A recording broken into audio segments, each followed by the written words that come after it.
एक दफा का जिक्र है। एक दूर तख्त पर एक खूबसूरत रानी रहती थी जिसका नाम स्नो वाइट था। उसकी गोरी रंगत बर्फ जैसी सफ़ेद थी, इसलिए सब उसे स्नो वाइट बुलाते थे। सुबह उठते ही नाश्ता करके वो अपने बाग की सैर को जाती थी।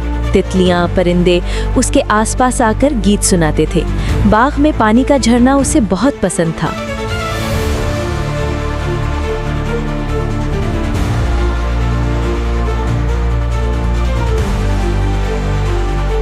सबसे बहुत प्यार करते थे सवाए उसकी सौतेली माँ के। स्नो वाइट की अम्मी की वफात के बाद बादशाह ने दूसरी शादी कर ली थी। सौतेली माँ उसकी खूबसूरती से जलती थी, जो बाहर से खूबसूरत मगर अंदर से बहुत ही मक्कार और हसद से भरी हुई थी। सौतेली माँ के पास एक जादुई शैशा था जो सच बोलता था। एक दिन उसने शीशे से पूछा, mirror mirror on the wall who is the fairest of them all. शैशा जवाब देता, queen you are fair but Snow White is the fairest one of all. ये सुनकर रानी का होश उड़ गया। हसद की आग उसे पागल कर रही थी। उसने फैसला किया स्नो वाइट को जिंदा नहीं रहना चाहिए। रानी ने ये सोचते ही जंगल की ओर रुख किया। वहाँ एक चालाक जादूगरनी रहती थी। रानी ने उसे अपना किस्सा सुनाकर मदद मांगी। जादूगरनी ने उसे एक जादुई सेब दिया और कहा कि इसे स्नो वाइट को खिला देना।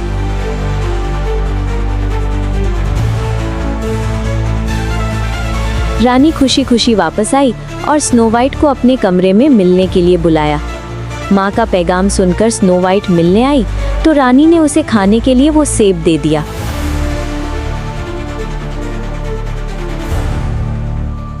स्नो वाइट वो सेब लेकर बाग में चली गई। उसने सोचा कि अपनी पसंदीदा जगह पर बैठकर ये सेब खाएगी। स्नो वाइट ने सेब खाना शुरू किया। उसे उसका स्वाद बहुत अच्छा लगा, लेकिन जैसे ही उसने आधा सेब खाया वो बेहोश होकर जमीन पर गिर पड़ी।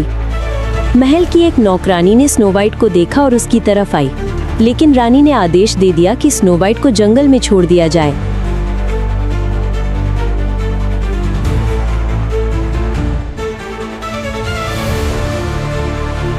स्नो वाइट जंगल में बेहोश और बेसहारा पड़ी थी। अचानक वहां से गुजर रहे 7 बौनों की नजर उस पर पड़ी। इतनी खूबसूरत लड़की को देखकर वे पहले हैरान हुए, फिर वे जल्दी से उसे अपने छोटे से घर में ले आए।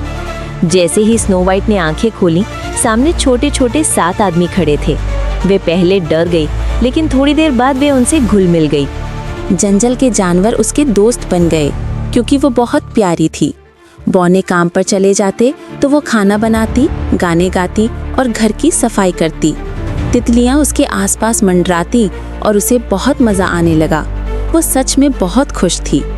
रात को वो बौनों के साथ कहानियां सुनती और हंसी मजाक करती।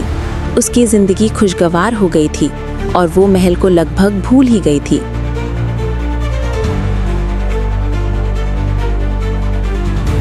सभी बौने उसे अपना मानने लगे थे। वे स्नो वाइट का बहुत ध्यान रखते थे और स्नो वाइट भी उनका ख्याल रखती थी।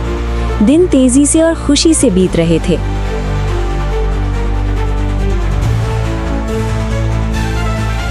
रानी को यकीन हो गया था कि स्नो वाइट मर चुकी है। कई दिनों तक स्नो वाइट को कोई पता नहीं चला। रानी ने जादुई आईने से पूछा, अब बताओ सबसे ज्यादा खूबसूरत कौन है? लेकिन ये क्या, आईने ने फिर स्नो वाइट का ही चेहरा दिखा दिया। रानी गुस्से में आकर आईना तोड़ देती है। उसे समझ नहीं आ रहा था कि अब वो क्या करे। रानी अब अपनी जादुई लैब में गई और वहां उसने एक ऐसा घोल तैयार किया जिससे स्नो वाइट की मौत पक्की हो सकती थी। रानी ने वो घोल जादूगरनी को देकर कहा, जंगल में स्नो वाइट को ढूंढो और उसे ये पिला दो। जादूगरनी जंगल की ओर चल पड़ी। काफी देर इधर उधर घूमने के बाद उसे दूर एक छोटा सा झोपड़ा दिखाई दिया और उसके सामने ही स्नो वाइट बैठी थी। जादूगरनी स्नो वाइट के पास गई और बोली, बेटा मैं बहुत भूखी हूँ, क्या मुझे कुछ खाना खिला दोगी? स्नो वाइट जैसे ही अंदर खाना लेने गई, जादूगरनी ने बाहर रखे पानी के मटके में वो जहरीला घोल मिला दिया। जैसे ही स्नो वाइट बाहर आई, जादूगरनी अचानक गायब हो गई। स्नो वाइट को कुछ समझ नहीं आया। थक कर स्नो वाइट पानी पीने लगी। जैसे जैसे वो पानी के घूंट लेती गई, जहर उसके शरीर में उतरता गया। अचानक वो बेहोश होकर जमीन पर गिर पड़ी। पानी का गिलास भी टूट गया। बोनो ने बहुत कोशिश की कि वो जाग जाए, लेकिन स्नो वाइट नहीं उठी। आखिर में उन्होंने उसे एक सुंदर सफेद डिब्बे यानी कांच के ताबूत में रखा और उसे देखकर रोते रहे।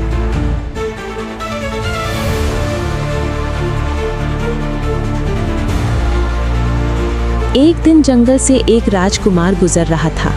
वो स्नो वाइट को देखकर उसके पास गया और उसने अपने जादुई शब्द कहे। उन शब्दों को सुनते ही स्नो वाइट जाग गई। राजकुमार उसे अपने महल ले गया, जहाँ सब लोग खुशी खुशी रहने लगे।